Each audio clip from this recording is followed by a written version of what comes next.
Hello everyone. आज का topic है अंग्रेज पहली बार भारत कैसे आए।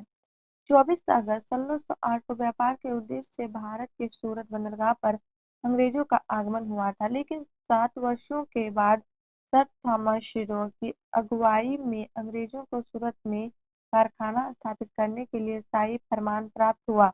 इसके बाद ईस्ट इंडिया कंपनी को मद्रास में अपना दूसरा कारखाना स्थापित करने के लिए विजयनगर साम्राज्य से भी इसी प्रकार का शाही फरमान प्राप्त हुआ था। धीरे धीरे अंग्रेजों ने अपनी कूटनीति से अन्य यूरोपीय व्यापारिक कंपनियों को भारत से बाहर खदेड़ दिया और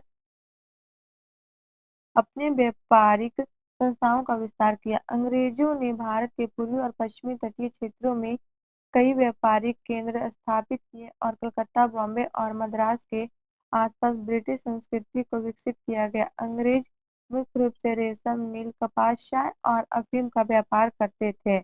व्यापार के दौरान अंग्रेजों ने देखा कि भारत सामाजिक, राजनीतिक और आर्थिक तौर पर बिल्कुल ही अस्त-व्यस्त है तथा लोगों में आपसी मतभेद है, और इसी मतभेद को देखकर अंग्रेजों ने भारत पर शासन करने की दिशा में सोचना प्रारंभ किया था।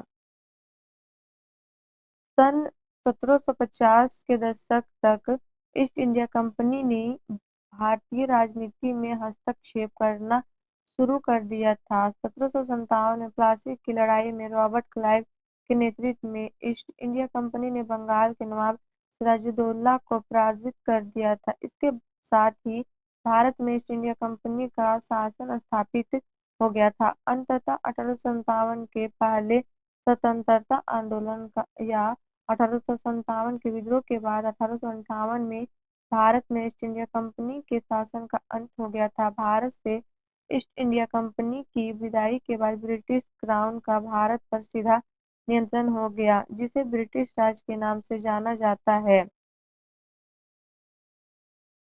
और आप लोग को वीडियो अच्छी लगी तो please like and subscribe my YouTube channel and share जरूर करें।